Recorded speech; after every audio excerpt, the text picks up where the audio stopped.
Hello, welcome back to We Met Behind the Castle. Tonight, I thought we would talk a little bit about Halloween Horror Nights, the Speculation Map 3.0, because there are some new additions to the Speculation Map. We went out to Universal Studios just yesterday, and there's a lot of updates to kind of catch you up on. And then we're going to talk a little bit about Frequent Fear Plus, Rush of Fear, and the different passes that they've released now with the prices for this year's event, Halloween Horror Nights 32. So let's jump into it. Let's talk about this event coming up this year. So you do have 4 different tiers as far as the Frequent Fear passes are concerned. You have the first one, which is called Rush of Fear Pass, 18 select nights of access to Halloween Horror Nights at 32, $179.99. The second tier is going to be a Frequent Fear Pass, which is going to run you $229.99. It's going to be 30 select nights of access to Halloween Horror Nights. Then you have the Frequent Fear Plus Pass, which is going to be $269.99, 40 select nights for Halloween Horror Nights. And then you have the Ultimate Frequent Fear Pass, which is going to be unlimited visits and free parking at Universal Studios Florida. So you do have the different tiers of passes that are added to this year's event.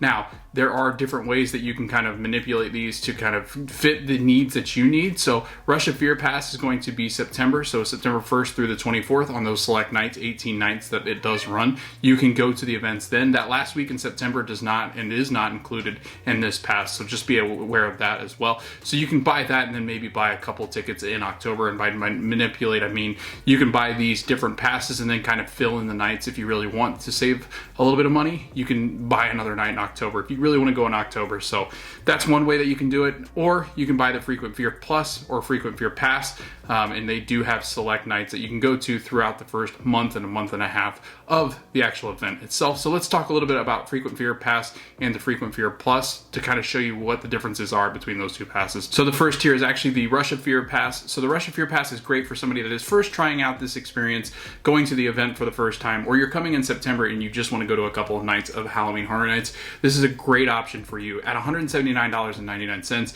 you get to go to the first month or so of the event. So I think that it's a really good choice. 18 nights that you get with this actual pass itself. You can go from September 1st through the 3rd, 6th through the 10th, 13th through the 17th, and 20th through the 24th.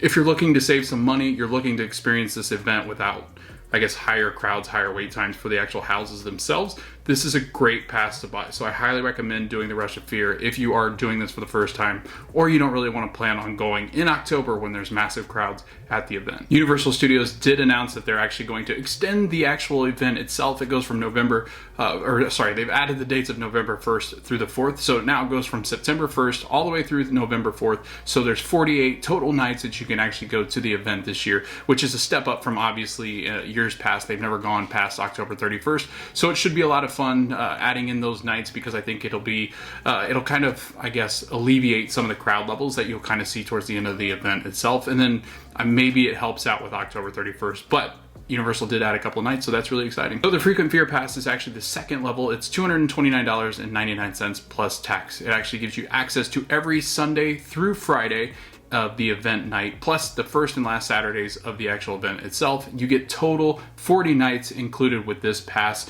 I'll actually leave the links to the different dates down below, but just kind of running through it, you don't get the Saturdays. Saturdays are really, really crowded for Halloween Horror Nights because there are kids out of school. There's people going on Saturday night, don't want to go after work on Friday night, don't want to be out late on Sunday night going back to work or school. So Saturday night is a really crowded night for Halloween Horror Nights throughout the event, September and October. So if you're planning on going, this is a really good pass if you want to avoid those more busy times, because it does not include the Saturdays. It does include the first and last Saturdays of the event, but that being said, I think this is a great pass. If you're planning on going on those other days, you have different off days than other people, this is a really good pass and it saves you some money. So the third pass is actually called the Frequent Fear Pass Plus, and it's going to be $269.99 plus tax. It gives you access every Sunday through Thursday on the event night, plus the first weekend, for a total of 30 nights. Now, this is the pass that we typically will get.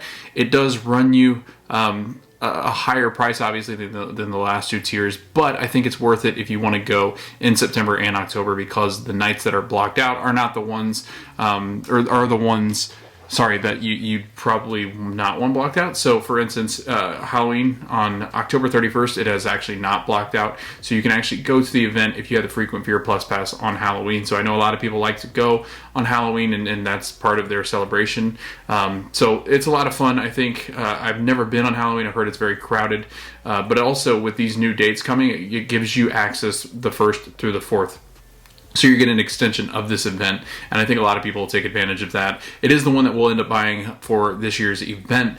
I haven't purchased it yet, but that's the one that we will lean into because I like to go in September and October. I like to see what the crowds are like in October as well, and kind of give you a gauge as to what that looks like as far as that month is concerned. And then finally, the Ultimate Frequent Fear Pass is going to be $374.99. It gives you access to all event nights plus free regular parking after 5 p.m. on event nights. So on the other passes, you do actually have to pay for parking. I believe if you have an annual pass, you don't have to pay for parking, obviously, with any of the Frequent Fear Plus passes. But with the Ultimate Frequent Fear, you don't have to pay for parking. You get every single night. You do get the 1st through the 4th, which is the add-on dates that they've added to this year's event. So all 48 nights you do get to go. And as part of all of the Frequent Fear passes this year, you actually get 6 months free of Peacock, which is the streaming service, at no extra cost. So any of the passes that you buy, you get 6 months free. So if you bought them for 2 or 3 people, you get those months tacked on, I believe. So you could end up getting a whole year's worth, I think, of streaming services, if I'm reading that correctly. Maybe not. Maybe it's just based off of the date. I'm sure that there are some rules, so maybe it's not that case. Maybe you do just get the 6 months, even if you buy them as a total party. But I think it would come with a confirmation code, so maybe you could use it at a certain date. I'm not really sure on how that works, but you do get the 6 months free, with each of the purchases that you make as far as the Frequent Fear passes are concerned. So definitely head over to Halloween Horror Nights, the website, and actually buy your Frequent Fear Pass. I'll link that in the the description below, so that way you have those. But those are the rundowns of the different passes that you have, and you can take your pick as to which one you want based off of the nights that are available and the prices that are made available for you as far as the passes are concerned. Let's jump into the speculation map now. The speculation map did come out on July 5th. I wasn't in town to record my reaction to the actual speculation map. We went to Universal Studios yesterday to check up on the construction update, and I talked about all the rumored areas in the houses, but I did want to jump on here just to talk a little bit about them in more detail. So Stranger Things 4 was confirmed as a house for this year's event, Halloween Horror Nights 32. I'm really excited about Stranger Things 4. I'm actually going back and binge watching the seasons over again. I want to get to the 4th by the time that we get to Halloween Horror Nights. So I'm hoping to get to volume 4 in the next coming weeks. And as I do that, the more I'm starting to think about what this house could be, I'm really starting to think that it's going to lean into the idea that we're going to be walking through Vecna's house and the Upside Down, and his, I guess, connection to the Upside Down and what that is creating as far as the characters on, I guess, the upside. I don't know what they actually call it, but in the real world. But I think it's going to be that combination of, like, you'll start in that in actual Vecna's house, and then as you walk through it, you go into the Upside Down, and you're going to be in where Vecna was in the attic. And I'm sorry if there's spoilers, but I do think that's where we're headed for Stranger Things 4. It's a freaky element. There's got the grandfather clock, which is going to make the noises that it makes. So you probably have heard of Vecna's grandfather clock that makes the noise that strikes a certain chord, and it's going to be part of the elements that come in the house. I think it's going to be a spooky house. I think it's going to be a very popular house. There's going to be really long lines every night. This is going to be massive for the merchandise. I actually just bought the Vecna shirt for Stranger Things 4 for the event itself. But Stranger Things coming to this event, I think it adds to the excitement, just because you now have The Last of Us confirmed, you now have Chucky confirmed, Stranger Things 4 confirmed, and now there's rumors that The Exorcist is coming, and Dr. Oddfellow, and then you have Monsters in Paris that are rumored as well. I think just the excitement is overwhelming, and we've talked a little bit about it yesterday in the video, where I think it's going to be so crowded at this year's event because people want to come see the Stranger Things house and The Last of Us, because those are so popular in their TV shows and in the video game, that I think people are going to flood the gates of Universal Studios. I think it's going to be an exciting year. I think there's going to be great merchandise that's released. I think there's going to be good food options released, kind of themed around these houses as well. It really does. It has the feel of being one of the best years yet. And I think because of the IPs, especially if you love IPs, I think this is an IP heavy year. And I think we might have a couple more to come. And I think it'd be an equal divide of 5 and 5. There's rumors that we're getting The Exorcist. I wouldn't be surprised if we got another IP that was announced as well. I could see a total split of 5 and 5 of original houses versus the IPs. There is on the speculation map in the bottom right hand corner, and I'll put the speculation map in now because we'll kind of go through it. But in the bottom right hand corner, there's a guitar with horns. Some people, for some reason, speculated that there would be a Lady Gaga house. I don't think that that's got any room or legs as far as rumors are concerned. I think it's an original house, but that would be an interesting take. Another thing that people spotted on the map, the actual speculation map, is the Megan Horde. So this would be in Springfield, back in that area, around where ET is, where you would have Megan dolls walking and roaming. So they would be free roam back there in the Springfield area as a scare zone. So that would be kind of like that 5th IP if you add in The Exorcist as well, where you would have Megan as somebody or some bodies that would be walking around, terrifying guests that are walking through that area. You also have in the right-hand corner Dr. Oddfellow's logo, so the Carnival of Oddities. So those oddities being Dr. Oddfellow's creations, Jack being one of them. So Jack coming along and joining the carnival with Dr. Oddfellow. I think we're going to see Dr. Oddfellow not only in this house, but actually in the icon area in the front of the park, which is that first scare zone, the Carnival of Oddities, which would be a horde there. And it would be all of the characters that you would see in those carnivals from Dr. Oddfellow in that front area as well. So I do think we're going to get Oddfellow, as if he's not the icon, it'll probably be Vecna, but I would imagine that they're going to want to make one of their original characters the icon for this year's event. So I think that's coming. Dr. Oddfellow is going to be a fantastic house if it does come true. There's been leaks of like a logo, so I think that's where that comes from, where people think that's what's coming. I think there's been a leak. And then there was definitely a leak on the website that said Dr. Oddfellow, follow Dr. Oddfellow's journey or something like that on their actual website. It's been since taken down. So I think that's got the most legs as far as speculation is concerned. Death Eaters are supposedly going to be roaming Diagon Alley, which would be really cool because I love Harry Potter and I think it would be interesting. Now, it was a safe space, and I think it's not going to be as scary, obviously, as the rest of Horror Nights, but going back in Diagon Alley was where people would like to hang out if they didn't really like the event and wanted to just go hang out in Harry Potter. And it was a good time to go ride the Harry Potter attractions because there's nobody there. So it'll be interesting. It'll draw people back into that area because I think that it's not very visited during the events. So I think seeing the Death Eaters there would be a lot of fun. You have Krampus, which is another rumored scare zone. I think that would be awesome. It's kind of that Christmas element, scary element, all mixed into one. Back in the back as well, back by Rip Ride Rocket, you have the Dueling Dragons rumor that a lot of people started. And it was an existing attraction that was torn down in Islands of Adventure to make way for Hagrid's Motorbike Adventure. Dueling Dragons was the roller coaster back there. People think that there's a house coming off of that original story. That would be interesting. Don't really know how that would work with horror, but I think we could get there. Supposedly the queue line was really scary, but I think I'll kind of save judgment until I see what that actually looks like. There's a Zodiac sign in the area of the scare zone back in New York. I don't really know what that would be. A lot of people are speculating as to what it could be, but I think this one is the most, unclear of them all as far as just the rumors are concerned. I don't really see where this fits. I don't know how this all fits together. I think Zodiac is what they're going off of based off of the different videos that we've seen where they've had the pentagram and we've had different Zodiac signs pop up, and Universal has put their Zodiac signs up. I don't know what it means. So it'll be interesting to see what that scare zone ends up being. You also have in that back left-hand corner the Stranger Things house, but next to it also like this Salem town or this witch town. They have a pentagram there. Don't know what they're going for there, but I think it'd be really cool if we did get kind of like a Salem vibe, kind of like Fear Street. If you've ever seen Fear Street on Netflix, I think that would be awesome.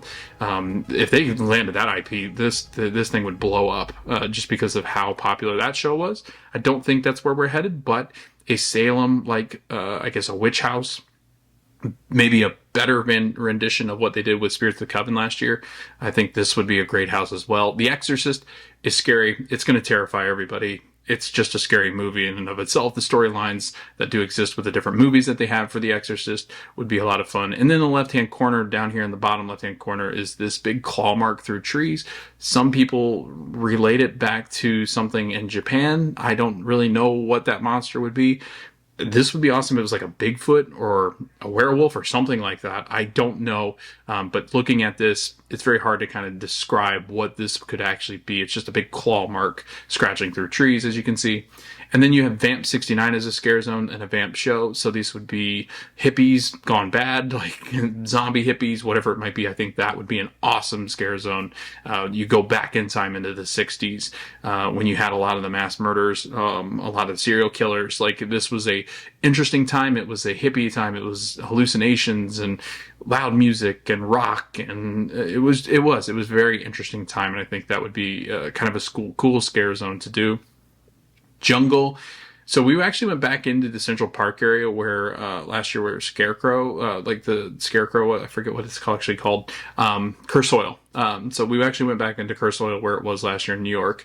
And in Central Park, they actually had like the wires hanging up from the trees, like they would be limbs. So I actually do think that if we're going to guess at which one would be the most accurate right now, I think Jungle is actually the most accurate as far as scare zone is concerned because of the weird wires that go across the actual scare zone itself. So I think there might actually be a jungle element to this scare zone, which I think is the most accurate of the speculation map that we have right now. And then Nightmare Fuel is rumored to return in that theater over there. And we actually did see some of the lighting stanchions and stuff. So I do think that that is returning as a staple to the event. So that's kind of a run through of what the scare zones look like, what the speculation map looks like. Leave in the comments below, are you excited about Stranger Things 4 coming? Because I know a lot of people wanted that last year, just not a lot of time to prep it. And this year we're finally getting Stranger Things 4 with Vecna. We have The Last of Us coming based off of the Naughty Dog games. And kind of, it's the same storyline as the actual show itself. Monsters Paris, Universal Monsters Paris would be fantastic. I think it's got Hunchback, it would have Phantom of the Opera. You have these characters and these elements that they could put into it as well. Vamp would be really awesome too, because I think that would be a really nice scare zone to walk through because of the music, but also kind of that psychedelic feel that you would have walking through the 60s, leading into the 70s. So that's awesome. And then I think the one I'm most excited about, that I'm most interested about in the actual original houses, is Dr. Oddfellow. I think that there could be a really, really cool element to the house if we're walking through a carnival and getting different stages throughout the carnival as they're planning it, and then things go bad in Dr. Oddfellow's oddities and they're taking over and bad things are happening. It would be really cool to see Jack as well if they put Jack back in. So again, really excited about this speculation map. I think it's building up to be one of the best years yet. I'm really excited about all the IPs and the original houses. It's going to be a packed year. I think it's going to be one of the busiest years they've ever had. And I do think with the extension of the event that they really do plan on this thing being really crowded. So I'm interested to see what your guys' thoughts are. Do you think that this event's going to be really crowded? Do you think it's going to be great with all these IP? I know a lot of people are hesitant about all the IPs and less original houses, but are you excited? Are you excited about any of the speculation that's happening as far as the rest of the map is concerned? What would you like to see in Halloween Horror Nights 32? What do you think is coming? Do you know anything as far as what's coming to Halloween Horror Nights 32? I'd love to see and hear what your guys' opinions are, but I think we'll leave it off of that. So thanks for watching this video. We hope to see you guys in the next video, and we hope to see you guys at the parks and Halloween Horror Nights.